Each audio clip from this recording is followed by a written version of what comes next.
Ramadan est revenu, célébrons sa venue.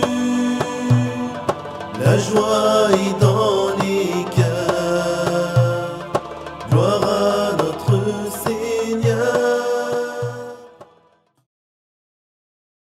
Étant donné que le temps du jeûne s'étend de l'aube jusqu'au coucher, il est un devoir de connaître les deux limites du jour pour chaque personne chargée de l'accomplissement du jeûne.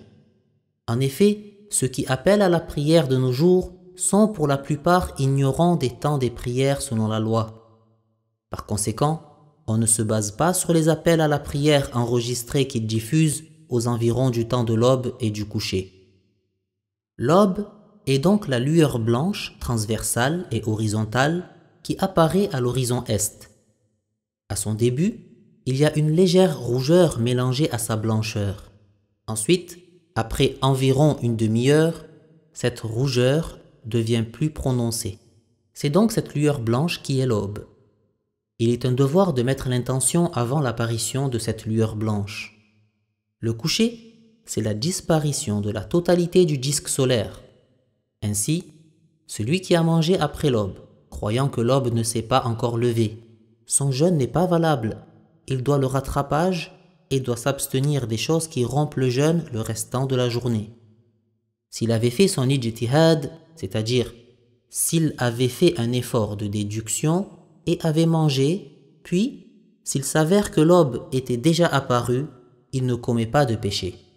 C'est le cas par exemple de celui qui se base sur le cri du coq qu'on a expérimenté. De même, s'il a mangé juste avant la disparition de tout le disque solaire lors du coucher, en croyant que le soleil s'est déjà couché, puis qu'il s'est avéré qu'il n'en était pas ainsi, son jeûne n'est pas valable et il doit le rattrapage de ce jour. Quant à celui qui mange sans excuse juste avant le coucher, il commet un péché. Allah Ta'ala dit dans sourate Al-Baqarah, ayah 187, ثم أتموا الصيام إلى الليل, ce qui signifie et poursuivez le jeûne jusqu'à la nuit. Le coucher du soleil étant un signe du commencement de la nuit. De même, il est un devoir pour le musulman de se maintenir en islam à jamais, pendant Ramadan et en dehors de Ramadan. Il est donc un devoir d'éviter de tomber dans la mécréance par ces trois sortes. La mécréance par la parole, comme celui qui insulte Allah, le Coran ou l'islam. La mécréance par la croyance, comme le fait de croire que Allah est un corps ou une lumière ou une âme. La mécréance par les actes, comme le fait de jeter le livre du Coran dans les ordures ou la prosternation pour une idole. En effet, persévérer sur la foi de l'islam et ne pas le rompre est une condition de validité du jeûne pour celui qui le fait.